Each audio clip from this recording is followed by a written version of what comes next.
Hello, good Friday morning. Beautiful weekend ahead. And we're working through this pamphlet put out by Christ Life Ministries on personal evaluation and preparation for revival. And just several verses listed.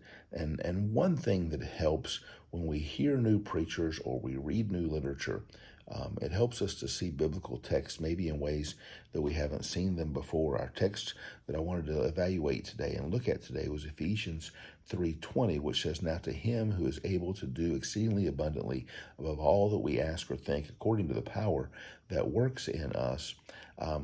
Arguably and defensively, I've always thought that verse was one of doxology and praise, giving God glory for all that He's able to do. But the little pamphlet that we're looking at gives us a little different perspective. It says, are you trusting God to do all that He can do? Are you God-focused or are you self-focused?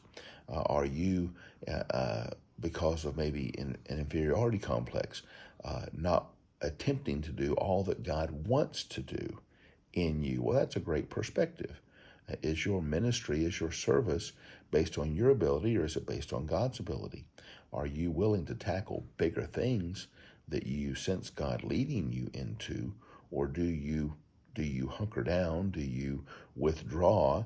Do you say, well, that's not me? And there certainly are things that aren't us, that aren't our giftedness, that aren't our scope of ability and interest. But that's a great question. Are we God conscious or are we self conscious? We ought to be more God conscious.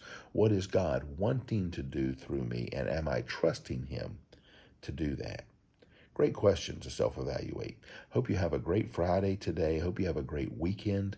Looking forward to the start of revival this week with Dan Best and Steve Livengood with us on Sunday, and then through Wednesday night, guest speakers coming, special music as well. Hope that you're preparing your heart, and hope that God will bless you into the weekend and into the revival. And hope you have a great day. God bless.